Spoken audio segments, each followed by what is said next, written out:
اعوذ باللہ من الشیطان الرجیم بسم اللہ الرحمن الرحیم باب قدر کم یعطی من الزکاة والصدقة ومن آتا شاتا عن ام عطیہ رضی اللہ تعالی عنہا قالت بعث الى نصیبۃ الانصاریۃ بشاة فارسلت الى عائشہ رضی اللہ تعالی عنہا منها فقال النبی صلی اللہ علیہ وآلہ وسلم عندکم شیء فقلت لا الا ما ارسلت به نصیبۃ من تلك الشاة فقال ہاتی فقد بلغت محلها۔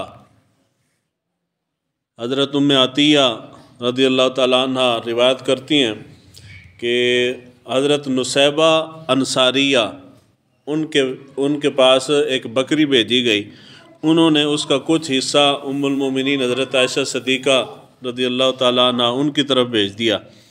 حضور صلی اللہ علیہ وآلہ وسلم تشریف لائے تو آپ نے پوچھا کہ کوئی چیز ہے، تو ام عائشہ نے فرمایا کہ کوئی چیز نہیں ہے سوائے اس شے کے کہ جو نصیبہ نے بکری کا ایک حصہ بھیجا ہے۔ تو حضور صلی اللہ علیہ وآلہ وسلم نے فرمایا کہ اس کو لے آؤ، بے شک بکری اپنے محل تک پہنچ گئی ہے۔ حضرت نصیبہ صحابیہ تھیں، ان کو صدقے کی بکری بھیجی گئی، اس بکری میں سے انہوں نے گوشت کا کوئی حصہ ام المومنین حضرت عائشہ صدیقہ یعنی حضور کے گھر بھیج دیا۔ حضور صلی اللہ علیہ وآلہ وسلم تشریف لائے تو جس طرح گھر جاتے ہیں آپ کھانے کے لیے پوچھتے ہیں، تو حضور نے کھانے کے لیے پوچھا کہ کوئی چیز کھانے کے لیے ہے، تو ام عائشہ نے فرمایا کہ اور کوئی شے نہیں ہے، صرف وہ ہے کہ جو نصیبہ نے گوشت بھیجا ہے بکری کا۔ حضور نے فرمایا کہ اس کو لے آؤ، بے شک بکری اپنے محل تک پہنچ گئی ہے۔ مراد یہ ہے کہ جس وقت کسی چیز کی ملکیت تبدیل ہو جائے تو اس کا حکم بدل جاتا ہے۔ اس کو آسان الفاظ میں سمجھیں، میں مستحق ہوں، مجھے آپ صدقہ دیتے ہیں، صدقے کی 1 کلو گوشت دے گئے ہیں جی صدقے کا، میں مستحق تھا، میرے اوپر صدقہ لگ گیا، بات ختم ہو گئی۔ آگے میں وہ 1 کلو گوشت پکا کے اپنے دوست کو یا کسی تعلق والے کو کھلا دیتا ہوں یا کچا بھیج دیتا ہوں، آدھا میں رکھ لیتا ہوں، آدھا کسی اور کو بھیج دیتا ہوں، تو اس کا دینے والے کا صدقہ ادا ہو گیا کیونکہ میں مستحق تھا۔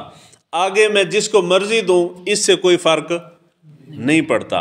حضور صلی اللہ علیہ وآلہ وسلم سمیت حضور کی تمام آل جو ہے وہ صدقہ نہیں کھا سکتی، اور حضور صلی اللہ علیہ وآلہ وسلم نے حضرت نصیبہ کا بھیجا ہوا صدقہ استعمال فرمایا۔ اس کی وجہ یہ ہے کہ یہاں ملکیت تبدیل ہو گئی ہے۔ صدقہ تب تک تھا جب تک حضرت نصیبہ کی طرف نہیں گیا، صدقہ دینے والے کی ملکیت سے نکل کے حضرت بکری حضرت نصیبہ کی طرف پہنچ گئی، صدقہ اس کا ادا ہو گیا۔ آگے حضرت نصیبہ نے جو حضور کی طرف بھیجا ہے تو یہ صدقہ نہیں ہے، یہ تحفہ ہے۔ یہ کیا ہے جی؟ یہ تحفہ ہے۔ تو سید جو ہے یہ تحفہ ہدیہ وہ قبول کر سکتا ہے حضور کے اس فرمان کی روشنی میں۔ حضور نے فرمایا کہ وہ اس کو گوشت کو لے آؤ، اس کے وہ بکری جو ہے وہ اپنے محل تک پہنچ چکی ہے۔ مراد یہ ہے کہ بکری کا جو صدقہ دیا گیا تھا صدقہ اس کا ادا ہو چکا ہے۔ اب جب وہ ہمارے پاس آیا ہے، صدقہ لینے والے نے جو ہمارے پاس بھیجا ہے، تو یہ صدقہ نہیں ہے بلکہ تحفہ ہو گیا ہے، تو تحفہ استعمال کر سکتا ہے۔ یہاں پہ دوسرا مسئلہ بیان ہوتا ہے کہ جی جو شخص فقیر ہو، مسکین ہو، مستحق ہو، اس کے اوپر زکوٰۃ لگتی ہو، تو اس کو ایک وقت میں کتنی زکوٰۃ یا کتنا صدقہ دینا چاہیے؟ علماء کا اس میں اختلاف ہے، بعض نے کم یا زیادہ اس کو بیان کیا ہے، لیکن اصل بنیادی چیز جو دیکھنے والی ہے وہ یہ ہے کہ اسلام نے زکوٰۃ انسان کے اوپر لازم کیوں کی ہے۔ اس لیے لازم کی گئی ہے کہ جو شخص زکوٰۃ نکالے گا، جس شخص کو دی جائے گی وہ کمزور ہے، اس کے پاس اتنے وسائل نہیں ہیں، غریب ہے، کھانے پینے کے اس کے پاس وسائل نہیں، تو اس کو زکوٰۃ دی جائے، کچھ سال کے بعد وہ اپنے پاؤں پہ خود کھڑا ہو جائے، یعنی زکوٰۃ دینے والا ہو جائے۔ یہ ہے اصل فلسفہ زکوٰۃ کا، کہ جس کو زکوٰۃ دی جا رہی ہے وہ زکوٰۃ لینے والا اپنے پاؤں پہ کھڑا ہو جائے اور کچھ عرصے بعد وہ خود دینے والا ہو جائے۔ جب آپ اس نظریے کو چھوڑتے ہیں، دین کو چھوڑتے ہیں، تو پھر اس سے دین کی خوبصورتی نہیں رہتی بلکہ بیکاری پیدا ہوتے ہیں۔ ہاں جی، میرے اوپر 1 لاکھ روپے زکوٰۃ تھی، میں نے 50 بندہ 100 بندہ بلا لیے، میں نے سب کو 1000 روپے دے دیے زکوٰۃ۔ زکوٰۃ انجی دے رہے ہیں نا آج کل، جی اب آٹے دی ایک بوری لے لو تو ایک بوری دے دو سارے انہوں، 1 کلو دال تقسیم کر دیتی جی غریباں نو، یعنی یہ زکوٰۃ ہے کہ بھیک دے رہے ہیں آپ؟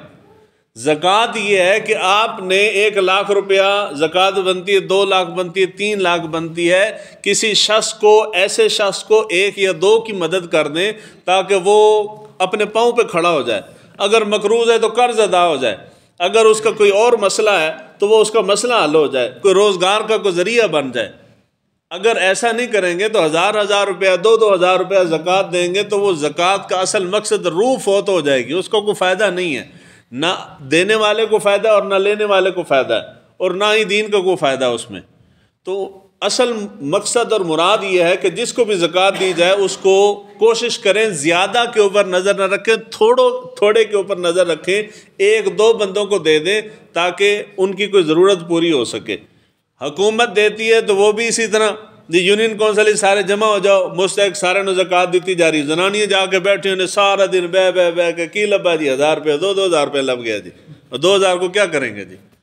وہ آندھے اتنا کھانے پینے سے لگ جاتا ہے جی۔ کسی سیٹھ نے زکوٰۃ نکالنی ہے، اس نے بھی یہی کیا، اس نے بھی 1000 2000 روپے دے دیا، اجی راشن لے کے دے دی۔ جب راشن آپ لے کے دیں گے کیا وہ زیادہ سے زیادہ 10 دن کھا لے گا، اس کے بعد پھر وہ کسی کو مانگے گا جا کے۔ تو زکوٰۃ یہ ہے کہ زکوٰۃ آپ دیں، اتنی زکوٰۃ دیں کہ وہ اس کی کوئی ضرورت پوری ہو جائے، اور یہ جو تھوڑی زکوٰۃ دینے والا ہے یہ زکوٰۃ کی روح فوت ہو جاتی ہے، اس طرح زکوٰۃ نہیں دینی چاہیے۔ صرف زکوٰۃ کی بات نہیں، صدقہ کوئی بھی ہے، اگر کسی کی آپ مدد کرنا چاہتے ہیں تو وہ اس انداز سے کریں کہ اس کو کوئی نہ کوئی بھلا ہو جائے، صرف آپ کا نام نہ بجے بلکہ اس کو فائدہ ہو جائے۔ اللہ تعالیٰ ہمیں دین کو سیکھنے سمجھنے کی توفیق عطا فرمائے۔